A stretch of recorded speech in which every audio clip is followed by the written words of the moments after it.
Have you ever wondered if the most important person in your future is someone you have already met in your past, a ghost from a time you have long forgotten, waiting for the universe to circle back around?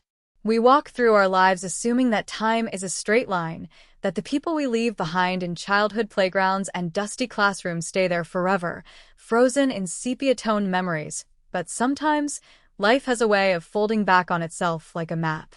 For Maya, a woman who had spent the better part of her 27 years trying to make herself as small and unnoticeable as possible, the idea of destiny felt like a luxury reserved for other people, for the ones who walked with their heads high and their voices loud. Maya wore the dark blue uniform of the nighttime cleaning crew like a suit of armor, a garment designed to render her invisible against the beige walls and gray carpets of the towering corporate high-rise where she worked. She was beautiful, though she rarely let anyone see it, hiding her expressive eyes and warm smile behind a curtain of professional detachment and the rhythmic, hypnotic motion of a polishing cloth. Every night was the same quiet ritual, a symphony of solitude, where the only sounds were the hum of the industrial vacuum and the distant, muffled traffic of the city below, a world that seemed to move on without her. She preferred it this way, or at least that is what she told herself, because invisibility was safe, and in a city that could be cold and unforgiving, safety was the only currency that mattered. The building she cleaned was a fortress of glass and steel, housing an international shipping conglomerate that rumors said was merely a front for something much older and much more dangerous, a place where men in sharp suits spoke in hushed tones and security cameras watched every shadow. Maya kept her head down, did her work with meticulous care, and never asked questions, because she knew that in a place like this, curiosity was the quickest way to lose a job, or perhaps something more valuable. She moved through the corridors like a whisper, her presence marked only by the scent of lemon polish and the gleaming surfaces she left behind, a ghost haunting the halls of the powerful, never imagining that the power she feared was about to look back at her. The mistake happened on a Tuesday, the kind of night where the rain lashed against the floor-to-ceiling windows and the thunder rattled the bones of the building, distracting Maya just enough to make her miss the memo about the restricted suite on the top floor. Usually, the penthouse offices were off-limits to the regular crew, serviced only by a specialized team that came in during the day, but the schedule had shifted, or maybe she had misread the clipboard in her exhaustion, and so she found herself pushing her cart into the sanctuary of the director. The room was unlike the sterile, modern boxes she cleaned on the lower levels.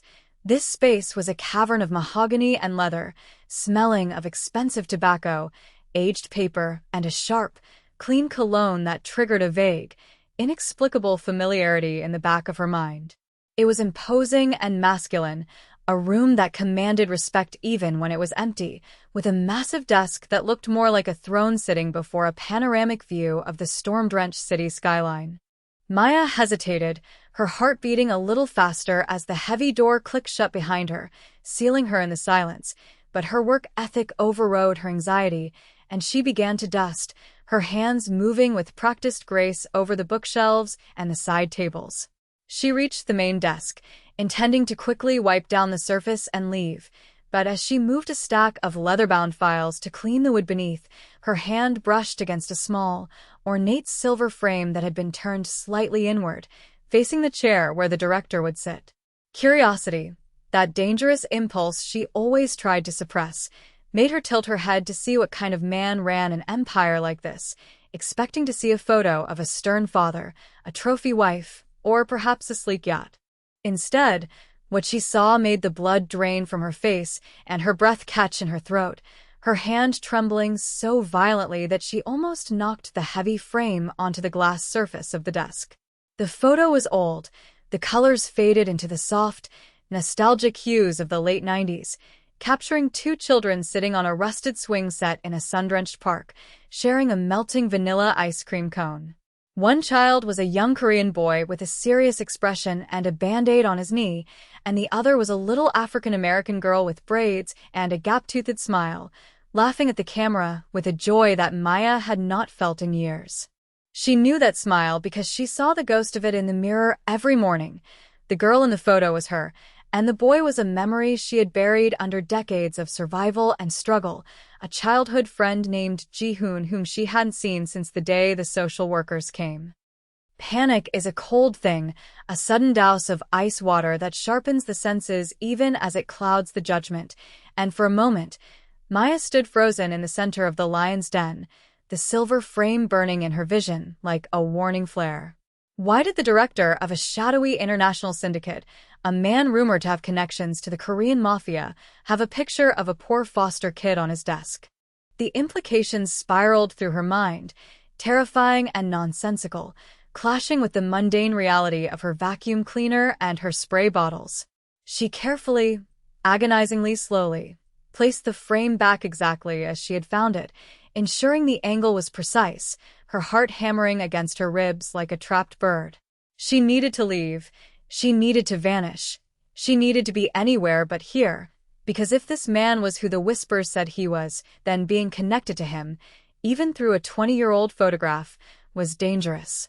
She grabbed her cart, her knuckles white as she gripped the handle, and backed out of the room, wiping the door handle with her apron to remove any fingerprints, her mind racing with a mixture of fear and a sudden, aching nostalgia that she couldn't suppress. She hurried down the corridor, the sound of her own footsteps seeming impossibly loud on the plush carpet, and didn't stop until she reached the service elevator, jamming the button with a frantic urgency. When the doors finally slid open, she nearly collided with Elena, the older woman who acted as the unofficial mother hen of the night shift, a stout and kind-hearted soul who knew everything that happened in the building. Elena grabbed Maya's arm to steady her, her eyes widening as she took in Maya's pale face and trembling hands. She whispered a question, asking if Maya had seen a ghost, and Maya could only nod, unable to explain that the ghost she had seen was herself, trapped in a silver frame in the office of a monster. She didn't tell Elena what she had found. She couldn't, not when the rumors about the director included stories of people disappearing for knowing too much. Instead, she blamed the thunder, blamed the creepy silence of the top floor, and let Elena lead her to the break room for a cup of terrible vending machine tea, her hands shaking as she held the paper cup, the image of the boy's serious, protective face burned into her retinas. The atmosphere in the building shifted the next evening, the air growing heavy and electric, as if the building itself was holding its breath in anticipation of a storm that had nothing to do with the weather. Maya tried to call in sick, to hide in her small apartment and pretend the world outside didn't exist, but she couldn't afford to lose a shift, and so she returned, her stomach in knots, keeping her head lower than ever. When she arrived, the service entrance was buzzing with tension, the security guards standing straighter, their hands resting near their belts, their eyes scanning the staff with renewed suspicion. The word had come down that the director, a man who usually worked remotely or traveled abroad, was in the building, and his presence sent a ripple of anxiety through the entire staff, from the executives on the 45th floor to the cleaners in the basement. Ji-hoon, known to his subordinates only as the boss, or Mr. Park, moved through the lobby like a shark cutting through water, his presence commanding silence without him ever having to raise his voice. He was 36 now, devastatingly handsome in a way that felt dangerous, wearing a tailored suit that cost more than Maya would earn in a lifetime, his face an unreadable mask of cold authority. But beneath that icy exterior, his mind was racing, fixated on a detail so small that anyone else would have missed it. When he had entered his office earlier that day, he had noticed immediately that the air smelled faintly of lemons, a scent that didn't belong in his world of leather and smoke, and more importantly, the silver frame on his desk had been moved, shifted by perhaps a millimeter, but to a man who lived by noticing what didn't fit, it was a scream. He didn't fly into a rage. He didn't call the police. Instead, he sat in his chair, staring at the photo of the only person who had ever made him feel safe, and felt a strange, dormant hope stirring in his chest. He called for Manager Hendricks, the head of building operations, a man with a thin face and shifting eyes who enjoyed the power he held over the custodial staff a little too much. Ji-hoon's voice was low, smooth, and terrifyingly calm as he gave the order. He wanted to know exactly who had cleaned the top floor the previous night. He didn't want them fired, and he didn't want them hurt. He simply wanted to see them. The hunt began quietly, but to Maya, it felt like the walls were closing in, the surveillance cameras in the hallways turning to follow her movements like the eyes of predators. Manager Hendricks descended into the break room during the shift change, his presence sucking the warmth out of the room, holding a clipboard like a weapon as he scanned the faces of the women in blue uniforms. He called out names, checking schedules, his voice dripping with an oily superiority that made Maya's skin crawl. She stood in the back, trying to blend into the row of lockers, hoping that her mistake had gone unnoticed, that perhaps the logbook hadn't been updated to reflect her unauthorized detour to the penthouse. But Hendricks was thorough, a bureaucrat who delighted in finding errors, and his finger stopped on a line in the ledger, his eyes narrowing as he looked up and scanned the room until his gaze landed on her. He called her name, not with respect, but with the tone one uses for a problematic appliance, and summoned her to the front. The room went silent, Elena shooting Maya a worried glance, mouthing a silent prayer. Maya stepped forward, her hands clasped tightly in front of her to hide their trembling, her heart pounding so hard she could hear the blood rushing in her ears. Hendricks demanded to know if she had been on the top floor, his voice rising, accusing her of negligence, of violating protocol, of potentially stealing, though he had no proof. Maya kept her eyes on her shoes, whispering a quiet apology, admitting she had cleaned the room but denying she had touched anything other than the dust. It was a half-truth, the only shield she had. Hendricks sneered, ready to dismiss her, to throw her out into the street for her insolence. But before he could speak the words, the door to the break room opened. It wasn't a slam, but a controlled, deliberate opening that drew every eye. Standing there, flanked by two large security personnel, was Ji-hoon. He didn't look at Hendricks. He didn't look at the other cleaners. His dark, intense eyes locked immediately onto Maya, piercing through her blue uniform, through her fear, and straight into the memory of the girl he had lost 20 years ago. The room went deathly still, the air thick with unspoken danger, as the Korean Mafia boss stepped into the cleaner's break room, searching for the ghost from his past. Manager Hendricks froze, his mouth hanging open mid-tirade, the venomous words he had been spewing suddenly turning to ash in his throat as the atmosphere in the cramped break room shifted from administrative bullying to something far more primal and terrifying. The silence that descended was absolute, heavy with the scent of floor wax and stale coffee, as Ji-hoon walked past the stunned manager as if the man were nothing more than a piece of office furniture, his focus entirely consumed by the woman standing near the lockers with her head bowed. To the other cleaning staff, this was a scene from a nightmare, the arrival of the apex predator in their sanctuary, but for Maya, the terror was mixed with a strange, magnetic pull that vibrated in her chest, a resonance that felt like a song she had forgotten how to hum. Ji-hoon stopped just a foot away from her, close enough that she could smell the rain on his coat and the subtle, expensive cologne that had haunted her memory since the night before, and he waited, his presence demanding acknowledgement without him saying a word. Slowly, painfully, Maya lifted her gaze, her brown eyes meeting his dark, intense stare, and in that moment, the years dissolved, the gray walls of the break room melted away, and she was just a girl on a swing set again, looking at the boy who had promised to protect her from the neighborhood bullies. Ji-hoon's expression, usually a mask of stone-cold indifference that terrified his board members and rivals alike, softened into something that looked agonizingly like relief, his eyes tracing the familiar curve of her jaw and the scar on her eyebrow that she had gotten falling off a bicycle when she was 7. He ignored the gaping security guards and the sweating manager, reaching out a hand, not to grab her, but to gently, reverently tuck a stray braid behind her ear, a gesture so intimate and tender that a collective gasp went through the room. He spoke then, his voice a low rumble that seemed to vibrate through the floorboards, ignoring the hierarchy that said he shouldn't speak to the help, and asked her simply if she remembered the flavor of the ice cream, a code they had shared a lifetime ago when the world was too big and they were too small. Maya, tears pricking the corners of her eyes, whispered the answer, vanilla with sprinkles, and saw the ghost of a smile touch his lips, a crack in the armor of the king of the high-rise.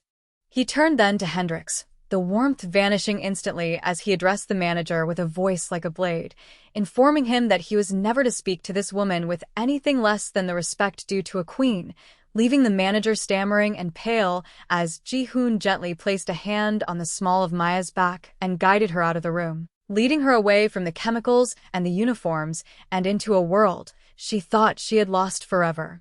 The elevator ride up to the penthouse was a study in silence, but unlike the terrifying quiet of the service elevator, this silence was charged with an electric current of unanswered questions and suppressed longing, the air between them thick enough to touch. Maya stood in the corner, clutching her apron as if it were a shield, acutely aware of the grease stain on her sleeve and the scuffs on her work shoes, feeling like an imposter in the gilded cage of steel and glass that rose higher and higher above the city. Ji-hoon stood near the doors, his posture rigid, his hands clenched in fists at his sides as if he were fighting the urge to reach out and make sure she was real, that she wasn't a hallucination conjured by his exhaustion and his regrets. When the doors opened, revealing the expansive, dimly lit office that she had fled from the night before, he didn't go to his desk. Instead, he led her to the floor-to-ceiling windows where the city lights sprawled out below them like a carpet of diamonds, a view usually reserved for the gods of industry. He turned to her, stripping off his suit jacket and tossing it onto a chair, the removal of the layer symbolizing a shedding of his role, his status, and his power, leaving him just a man standing before a woman he had spent 20 years missing. He walked over to the desk and picked up the silver frame, holding it out to her like an offering, his voice trembling slightly as he confessed that he had kept it on every desk he had ever owned, from his first cramped office in a basement to this fortress in the sky. He told her about the day the social workers had come, how he had fought and screamed as they dragged him to a different car, how he had been moved to a family in Seoul, and then back to the States, always looking for the girl with the gap-toothed smile who had been the only family he ever really had. Maya listened, the tears finally spilling over her cheeks, realizing that while she had been trying to make herself invisible to survive, he had been building an empire just to be visible enough for her to find him.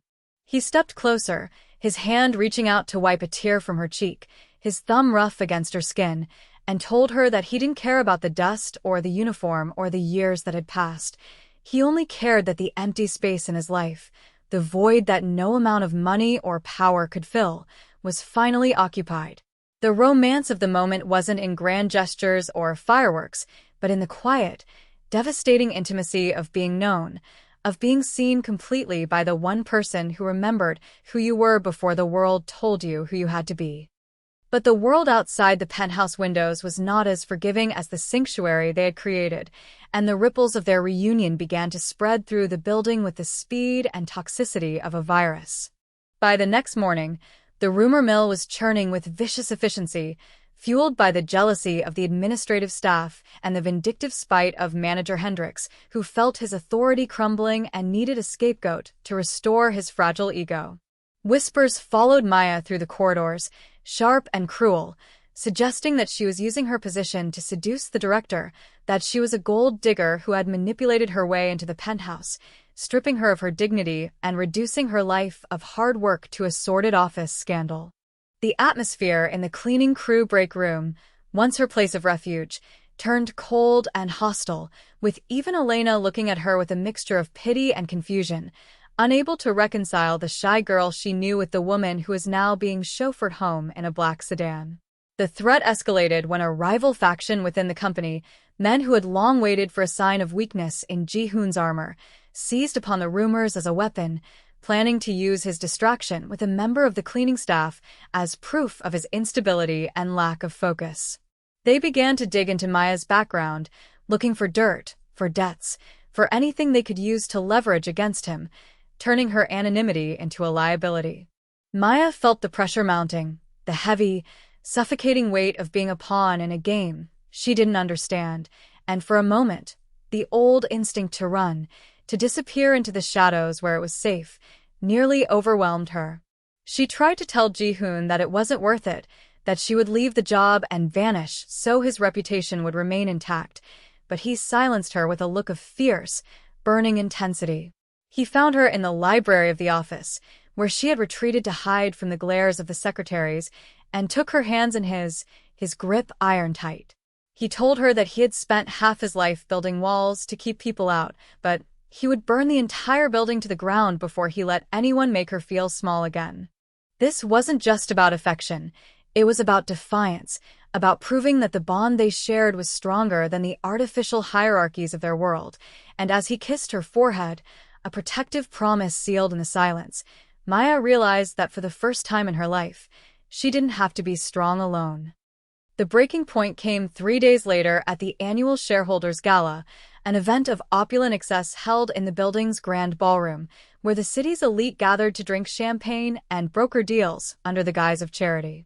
Hendricks, in a last-ditch effort to humiliate Maya and regain his standing with the rival board members, had manipulated the shift schedule to ensure Maya was assigned to clean the restrooms near the ballroom, forcing her to be present in her uniform while the people she had cleaned up after partied in silk and diamonds. The contrast was cruel and deliberate, designed to put her in her place, to show Ji-hoon that his friend was nothing more than a servant.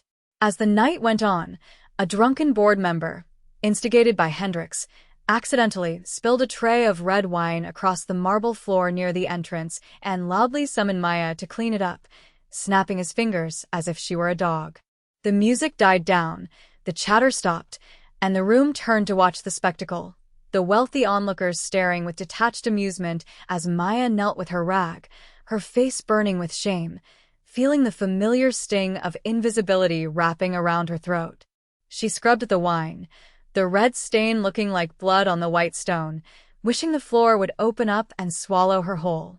But then, the heavy double doors at the top of the stairs burst open, not with a bang, but with the force of a sudden atmospheric pressure change. Ji-hoon stood there, not in his usual dark suit, but in a tuxedo that made him look like a prince of darkness, his eyes scanning the room until they landed on the scene at the entrance. He didn't shout. He didn't make a scene. He simply walked down the grand staircase, the crowd parting for him like the Red Sea, his eyes locked on Maya. He reached the spot where she knelt, and without a moment's hesitation, he dropped to his knees beside her on the hard marble, ruining his bespoke trousers in the spilled wine. A gasp went through the room, shocked whispers fluttering like birds, as the most powerful man in the city took the rag from her trembling hands and tossed it aside. He took her hands, stained red with wine, and kissed her knuckles, looking up at the board member with a gaze so terrifyingly calm that the man took a stumble backward. Ji-hoon stood up, pulling Maya up with him, and addressed the room, his voice ringing clear and steady, declaring that the woman beside him was not a servant, but the only person in the room who knew the true value of loyalty and survival, introducing her not as his cleaner, but as the co-architect of his future. In the weeks that followed, the high-rise underwent a transformation that was less about renovation and more about a cultural exorcism, as the toxic elements of the old regime were systematically purged. Hendricks was gone before the sun rose the next morning, escorted out by the same security guards he had once ordered around, and the atmosphere in the building shifted from one of fear to one of cautious respect. Maya did not return to the night shift, but she didn't disappear into the idle life of a trophy wife either. Instead, with Ji-hoon's support, she enrolled in the university art program she had been forced to abandon years ago, her sketches of the city's skyline now drawn from the perspective of someone looking out, not someone looking down.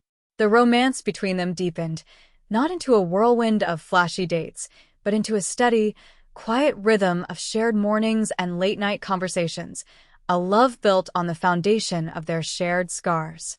One evening, months later, they returned to the park where the photo had been taken, the rusted swing set long gone, replaced by a modern play structure, but the feeling of the place remained the same.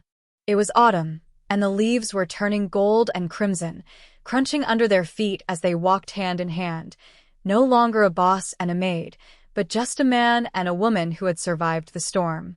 They sat on a bench, watching the sun dip below the horizon, and Ji-hoon pulled out a new camera, snapping a picture of Maya as she laughed at something he said, capturing the light in her eyes that was no longer hidden. He showed her the digital image, placing it side by side with the old photo he still carried in his wallet, the two images bridging a 20-year gap of pain and longing.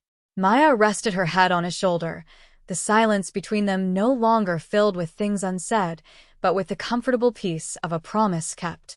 The universe, it seemed, did not move in a straight line, but in a circle, bringing them back to where they started, not to relive the past, but to understand that every swept floor, every lonely night, and every moment of invisibility had been a step on the long, winding road back to each other, proving that even the smallest, most forgotten people can leave the deepest echoes in the hearts of those who truly see them.